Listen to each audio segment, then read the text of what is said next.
श्री शिवाय नमस्तुभ्यम फ्रेंड्स। तो कैसे हैं आप सब? आई होप आप लोग बहुत अच्छे होंगे और बहुत अच्छे से तैयारी कर रहे होंगे। तो ये मैं आज आपको लेकर के आई हूँ कि 1 अप्रैल को फर्स्ट और सेकंड शिफ्ट में कौन कौन से यहाँ पर क्वेश्चन आए थे। और मैं बता दूं कि मेरे इतने पहचान के नहीं है कि जो वो हर दिन यहाँ पर एग्जाम दें और फिर वो मुझे सटीक क्वेश्चन बताएं। तो मैं सबसे पहले आपको बता देती हूँ कि ये क्वेश्चन या मुझे कहाँ से पता चले। तो जो भी यूट्यूब पर मतलब जितने भी यहाँ पर एनालिसिस मतलब आज का रिव्यू जो वीडियो डला था उन सबको मैंने देखा और फिर सारी चीजें जो है यहाँ पर मैंने नोट किया, ताकि आपको एक ही वीडियो एक ही रिव्यू यहाँ पर देखने पर आपको पूरा समझ में आ जाए और आपको अलग अलग वीडियो ना देखनी पड़े। मैंने कम से कम 10 से 20 वीडियो यहाँ पर देखी हैं और फिर जाकर के इन टॉपिक को मैंने यहाँ पर नोट किया है। तो चलिए मैं आप लोग को बताती हूँ यहाँ पर, ताकि आने वाले दिनों में जिनके एग्जाम है उनकी हेल्प हो सके।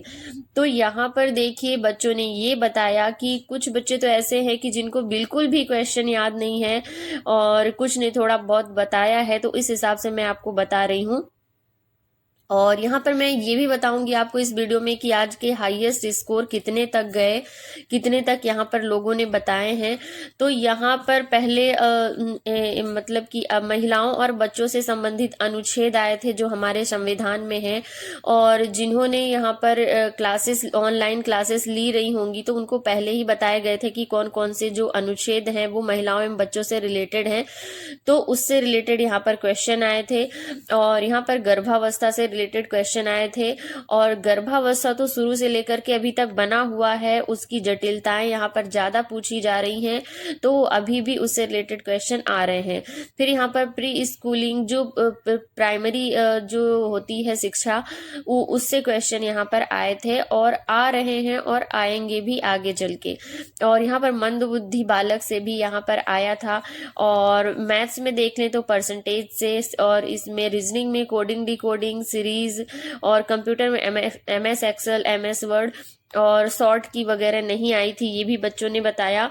और एक में अजय योजना करके आई थी, और कई सारी ऐसी योजनाएं होती हैं। जब मेरे भी शिफ्ट में ऐसी कुछ योजनाएं आई थी जिनको मैंने पढ़ा ही नहीं था, मैंने नाम ही नहीं सुना था। तो ऐसे आपके शिफ्ट में भी होने वाला है, और कम से कम 10 क्वेश्चन तो ऐसे होंगे ही जिनके बारे में आपने सुना ही नहीं होगा। तो उससे आपको परेशान नहीं होना है, वो ऐसे क्वेश्चन हर एग्जाम में डाले ही जाते हैं।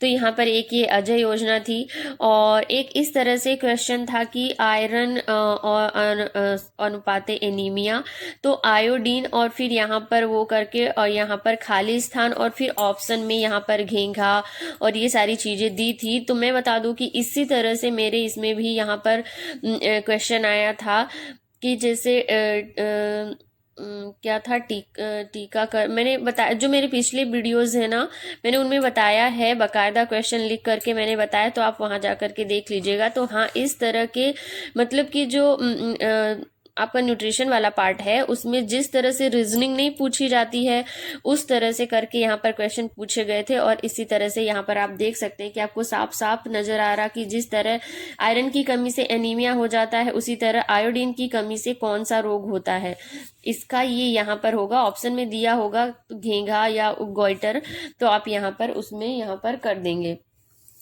फिर यहाँ पर कुपोषण से भी क्वेश्चन आया था, कुछ बच्चों ने यहाँ पर बताया, और इससे पहले भी कुपोषण से यहाँ पर क्वेश्चन आ रहे थे। और राष्ट्रीय शिक्षा नीति तो बहुत ही इम्पोर्टेंट है, आप लोग इसे एक बार पढ़ करके जरूर आइएगा। और यहाँ पर CI से आया था, ये देखिए यहाँ पर ऐसा ही लिखा हुआ है, CI मीन्स चक्रवृद्धि ब्याज से भी यहाँ पर क्वेश्चन आया था, और पहले भी आ रहे थे। इतने मतलब कि हार्ड नहीं आएंगे, आपको 1 ईयर या हाफ ईयर का यहाँ पर चक्रवृद्धि ब्याज निकालने का आएगा, बहुत सिंपल सा डाटा रहेगा। तो आप क्या सिर्फ आपको फॉर्मूला देख करके जाना है कि अगर क्वेश्चन आ जाता है यहाँ पर चक्रवृद्धि ब्याज का या साधारण ब्याज का, तो उसमें हम फॉर्मूला रख के उसे डायरेक्टली निकाल लेंगे। फिर एक ऐसा भी क्वेश्चन आया था कि कौन सा भिन्न बड़ा है, कौन सा छोटा है। मीन्स आपको ऐसे भिन्न दिए होंगे और फिर उनमें से आपसे पूछ लिया गया होगा कि इनमें से कौन सा छोटा है या कौन सा बड़ा है। जैसे पहले हम क्वेश्चन सॉल्व करते थे डिसेंडिंग ऑर्डर, असेंडिंग ऑर्डर में यहाँ पर, तो उस तरह से यहाँ पर क्वेश्चन आया था। और फिर आंगनवाड़ी कार्यकर्ता और सुपरवाइजर के सिचुएशन बेस्ड क्वेश्चन आए थे, और सबसे ज़्यादा जो वेटेज रहता है इसी तरह के क्वेश्चन का रहता है। इस तरह के क्वेश्चन आपको पोर्शन में भी देखने को मिल जाएंगे, मैनेजमेंट में भी देखने को मिल जाएंगे, और यहाँ पर सीडीपी में भी देखने को मिल जाएंगे। मीन्स कि वो आपको बता देगा कि अगर आप आंगनवाड़ी कार्यकर्ता हैं और आपके यहाँ पर ये प्रॉब्लम हो गई तो आप उसे कैसे सॉल्व करेंगे, या आप आंगनवाड़ी सुपरवाइजर हैं, आपको आंगनवाड़ी कार्यकर्ताओं से कोई काम करवाना है एज ए टीम लीडर, तो आप उनसे कैसे करवाएंगे। अगर कोई उनमें संघर्ष हो गया है, जैसे आंगनवाड़ी कार्यकर्ताओं या आपके जो अंडर में लोग कार्य करते हैं उनमें कोई संघर्ष उत्पन्न हो गया है या उन्हें कोई गलतफहमी हो गई है, तो आप उसे कैसे दूर करेंगे, किस तरीके से मैनेज करेंगे। और इसी तरीके से मेरे इसमें भी क्वेश्चन आए थे और अभी तक ये क्वेश्चन बने हुए हैं। मीन्स आप ये समझ सकते हैं कि जो आपका समझ है, समझ बेस्ड क्वेश्चन अभी भी बने हुए हैं। और हाँ, टॉपिक वो चेंज कर दे, अगर मान लीजिए अब एक ही टॉपिक से तो वो हर शिफ्ट में पूछ नहीं सकता है, तो लेकिन ये है कि हाँ, इस तरह के जो क्वेश्चन होंगे आपको बहुत ही आसानी से समझ में आ जाते हैं और आप उनके जो क्वेश्चन होते हैं उनको एलिमिनेट करते हुए एक जो राइट आंसर होता है उस तक आप बड़ी आसानी से पहुंच जाएंगे। और मेरे इसमें भी इस तरीके से क्वेश्चन आए थे, मैंने लिख करके आपको बकायदा बताए हैं, क्योंकि मुझे क्वेश्चन, बहुत सारे क्वेश्चन याद थे, क्योंकि मैंने हर क्वेश्चन को दो दो बार पढ़ा था। और हाँ, एक बात और है कि हाँ, यहाँ विकलांगता से भी यहाँ पर रिलेटेड क्वेश्चन आए थे, तो आप यहाँ से विकलांगता से रिलेटेड जो अधिनियम है, जो सारी चीज़ें हैं, आप यहाँ पर देख लीजिएगा। और प्रश्न की लैंग्वेज टफ थी। तो देखिए, मैंने जब एग्ज़ाम दिया था, मेरी शिफ्ट में जब एग्ज़ाम हुआ था तब भी ऐसा ही था। आपको ऐसे सीधा सीधा या नॉर्मल लैंग्वेज, हमारी बोलचाल की लैंग्वेज, उस लैंग्वेज में वहाँ पर क्वेश्चन लिखा नहीं होता है। वो एक अगर मैनेजमेंट के पोर्शन में वो क्वेश्चन आया है तो उसकी जो लैंग्वेज होगी वो मैनेजमेंट से रिलेटेड होगी, और वो थोड़ा जो क्वेश्चन की जो लैंग्वेज है, जो वर्ड होते हैं, जो वाक्य होते हैं, उन्हें थोड़ा सा कठिन बना करके मतलब लिखा जाता है। अगर वही क्वेश्चन नॉर्मल हमारी बोलचाल की भाषा में लिखा हो या हमें कोई पूछे तो हम उसको बड़ी आसानी से बता सकते हैं, लेकिन वहां पर वो क्वेश्चन इस तरीके से लिखे होते हैं कि आपको उन्हें समझना होता है, उनकी लैंग्वेज को समझना होता है और ये समझना होता है कि आखिर वो क्वेश्चन पूछ क्या रहा है, वो कह क्या रहा है, हमें आंसर क्या देना है। तो इस तरीके से वहां पर क्वेश्चन लिखे होते हैं। तो इसका सबसे इजी आपका जो तरीका है, क्वेश्चन को आप एक बार रीड करें और दूसरी बार भी रीड करें और फिर उसके सारे ऑप्शन रीड करें, और उनमें से जो निगेटिव हैं उनको आप पहले कट कर दें, क्योंकि निगेटिव आंसर नहीं होगा। हाँ, क्वेश्चन में जो पूछा है उस हिसाब से आप देख लें और फिर एक बार फाइनल आप क्वेश्चन को रीड करें, उसके ऑप्शन देखें और फिर वहां पर आप आंसर लगा दें। और टाइम मैनेजमेंट आप बोलेंगे अगर हम 3-3 4-4 बार क्वेश्चन को पढ़ेंगे तो टाइम कैसे मैनेज होगा। टाइम मैनेज हो जाता है, बड़ी आसानी से हो जाता है।